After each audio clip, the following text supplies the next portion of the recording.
Hai, Assalamualaikum dan salam sejahtera kepada semua pelajar. Pada hari ini, cikgu akan sambung bab 4. Okey, masih lagi dalam tajuk tujuan setiap bahagian fungsian. Pada kali ini, kita akan belajar bahagian fungsian yang ke-9 iaitu pengagihan. Okey, apakah yang dimaksudkan dengan pengagihan? Pengagihan bermaksud barang atau perkhidmatan yang diagihkan oleh perniagaan dapat diterima oleh pengguna mengikut tempat dan masa yang tepat serta berada dalam keadaan yang baik. Kita lihat tujuan bahagian fungsian pengagihan. Tujuannya adalah untuk memastikan setiap barang yang dikeluarkan dapat diterima oleh pengguna mengikut tempat dan juga masa yang betul. Selain itu, bahagian ini memerlukan pemilihan setiap saluran agihan perlulah bersesuaian dengan jenis barang yang hendak dipasarkan.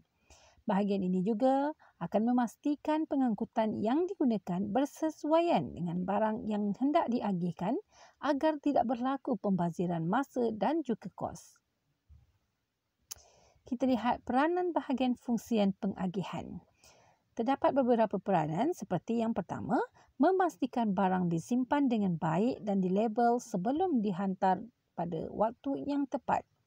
Bahagian ini juga berperanan untuk memeriksa semua barang yang ditempah dan bertindak jika berlaku perbezaan ataupun kesilapan. Okey. Peranan seterusnya juga melibatkan aktiviti pengumpulan dan juga pengangkutan dan juga peredaran barang.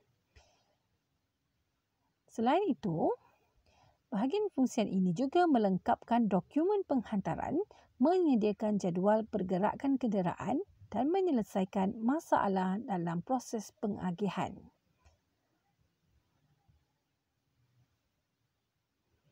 Pengurus bahagian pengagihan akan memilih saluran agihan yang berbeza untuk mengedarkan barang berdasarkan keperluan dan kehendak pengguna pasaran dan jenis barang yang dipasarkan.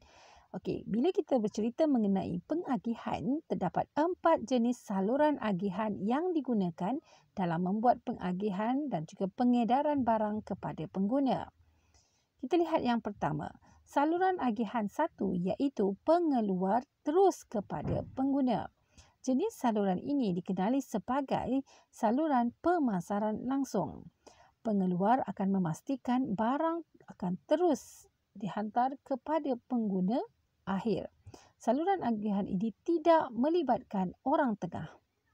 Contoh produk ataupun barang dan perkhidmatan yang dipasarkan mengikut saluran 1 ini ialah barang yang tidak tahan lama seperti barang pertanian, barang bernilai tinggi seperti kapal terbang, barang tempahan khas seperti pakaian dan juga perkhidmatan profesional seperti khidmat doktor dan juga guaman.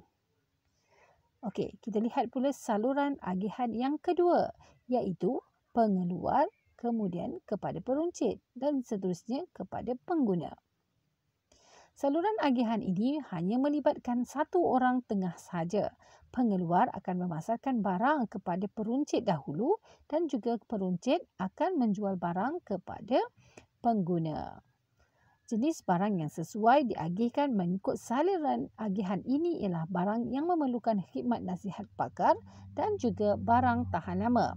Contoh barang ialah kosmetik, tayar, alat elektrik dan juga pakaian. Saluran agihan ini wujud apabila peruncit membeli secara besar-besaran terus daripada pengeluar.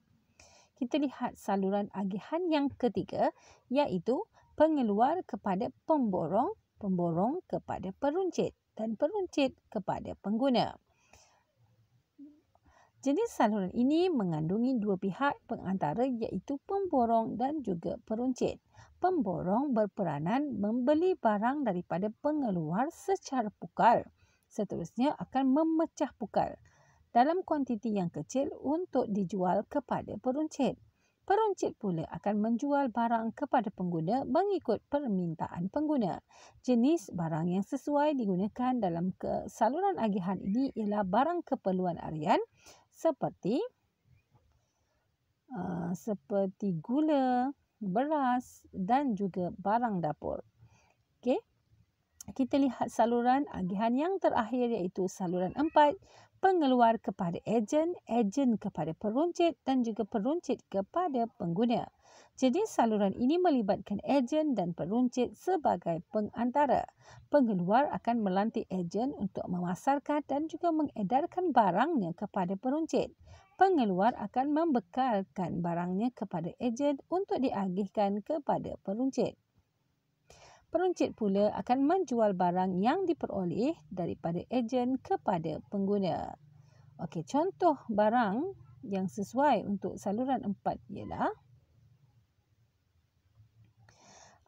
pakaian yang berjenama, buku dan juga majalah. Okey, kita lihat apakah ringkasan peranan bahagian saluran agihan ini.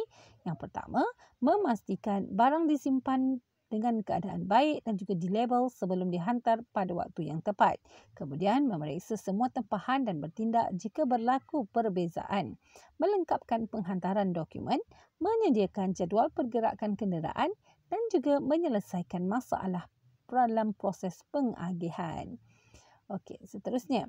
Memenuhi kekurangan bekalan yang berlaku di lokasi, mengambil dan juga mengagihkan tempahan seperti yang telah ditetapkan, membantu fungsian lain seperti pengeluaran dan jualan dalam mencapai matlamat yang telah ditetapkan oleh organisasi. Sebagai contoh, Ostra eksklusif dan juga Zawara Sendirian Berhad mengagihkan barang mereka secara terus kepada pelanggan, terutamanya apabila barang tersebut dibeli dalam talian. Contoh seperti perniagaan yang lain menyimpan stok mereka di gudang sebelum dihantar ke lokasi yang diperlukan. Okey, contohnya sesetengah syarikat menggunakan kenderaan yang sesuai untuk membawa barang sejuk beku. Okey, terdapat juga perniagaan yang menggunakan kenderaan lain seperti lori, kereta api untuk membawa barang yang berat dan pukal seperti barang kejuruteraan, kereta ataupun bahan kimia. Okey, sekian sahaja tajuk bahagian fungsian pengagihan dan kita akan sambung bahagian fungsian yang lain. Sekian sahaja. Assalamualaikum.